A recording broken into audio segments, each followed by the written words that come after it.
নমস্কাৰ বন্ধু বান্ধৱীসকল, স্বাগতম জনাইছোঁ জ্ঞানৰ ভঁৰালৰ অন্য এটা ভিডিঅ'লৈ। এইটো ভিডিঅ'ত আজি আমি আলোচনা কৰিম যিটো ধুবুৰী মেডিকেল কলেজত পোষ্ট ওলাইছে সেইটোৰ ওপৰত। এইটো আপোনাৰ কোনো ধৰণৰ ৰিটেন এক্সাম নহয়, এইটো ডাইৰেক্টলি ৱাক এণ্ড ইণ্টাৰভিউৰ জৰিয়তে আপোনালোকক চিলেক্ট কৰা হ'ব। যদি আপোনালোকে এলিজিবল হয় তেন্তে এপ্লাইটো কৰি দিব পাৰিব। মই গোটেই ডিটেইলছ ভিডিঅ'টোত কৈ দিছোঁ, চাই লওক।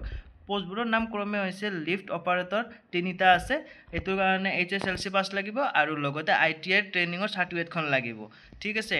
আৰু লগতে AC চিলাৰ অপাৰেটৰৰ পোষ্ট হৈছে 4টা। এইটোতো HSLC অৰ্থাৎ মেট্ৰিক পাছ আৰু লগতে ITI ট্ৰেইনিংটো লাগিব। আৰু ইয়াতে experience in operating and maintenance SBSC system বা including chiller skills in troubleshooting, মানে চিলাৰৰ যিটো মেইনটেনেন্সৰ কাম আছে এইবোৰ জানিলে এইটোৰ চেক্টৰৰ লগত জড়িত আপোনালোকৰ চাৰ্টিফিকেট আছে, আপোনালোকে এইটো পোষ্টত এপ্লাই কৰিব পাৰিব। আৰু ইয়াৰ কাৰণে দৰমহা দিয়া হ'ব 16,140 টকা। মই আপোনালোকে যদি কিবা অসুবিধা বা ভিডিঅ'টো পোষ্ট কৰি আপোনালোকে ভালদৰে পঢ়ি ল'ব পাৰিব। মই যদি এইবোৰ পঢ়ি দিব যাওঁ ভিডিঅ'টো বহুত দীঘলীয়া হৈ যায়। তো বলক বাকীখিনি কৈ দিছোঁ। ইয়াতে এজ লিমিট আছে 18 বছৰৰ পৰা 43 বছৰলৈকে আপোনালোকে এপ্লাই কৰিব পাৰিব।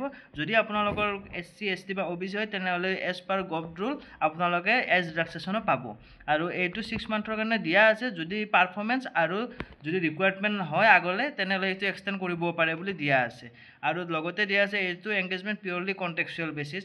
নেক্সট আপোনালোকৰ ইণ্টাৰভিউ কোনদিনা হ'ব এইটো কৈ দিছোঁ মই। ইয়াৰ ওপৰত লিখাই আছে, আপোনালোকে দেখিব পাইছে 15 ছেপ্টেম্বৰ 2025 তাৰিখে আপোনালোকৰ ইণ্টাৰভিউটো হ'ব।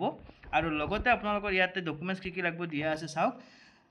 All original and photostat copies of educational qualification. আপোনালোকৰ যিখিনি কোৱালিফিকেশ্যনৰ ডকুমেণ্টছ আছে সেইখিনি অৰিজিনেল নিব লাগিব ইণ্টাৰভিউৰ দিনা, আৰু ফটোষ্টেট কৰিও নিব লাগিব। লগতে original photocopy of technical qualification, যদি আপোনালোকৰ ITI যিখিনি টেকনিকেল এক্সট্ৰা কোৱালিফিকেশ্যন আছে তাৰখিনি অৰিজিনেল আৰু ফটোকপি দুয়োটাই নিব লাগিব। লগতে অৰিজিনেল ভোটাৰ ID বা আধাৰ কাৰ্ড নিব লাগিব, লগতে ফটোকপিও সেইখনৰো লাগিব, ঠিক আছে। আৰু ইয়াত আগতীয়াকৈ কোনো পঠাব লাগে বুলি দিয়া নাই ডকুমেণ্টছ, গতিকে আপোনালোকে ইণ্টাৰভিউৰ দিনাই এই অৰিজিনেল ডকুমেণ্টছ আৰু ফটোষ্টেটখিনি কেৰি কৰি নিব লাগিব, মানে 15 ছেপ্টেম্বৰ তাৰিখে।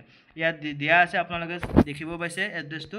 15 September 2025 the academic hall, administrative block, office of the principal cum chief superintendent of engagement of lift operator and AC chiller operator. ইয়াতে আপোনালোকক দিয়া আছে, আপোনালোকে নিজৰ বায়'ডাটাখনো লৈ যাব।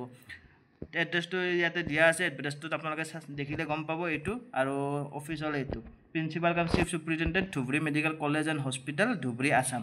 তো ইয়াতে ইণ্টাৰভিউ হ'ব। আপোনালোকে এলিজিবল হ'লে এপ্লাইটো কৰি ল'ব পাৰিব। ধন্যবাদ।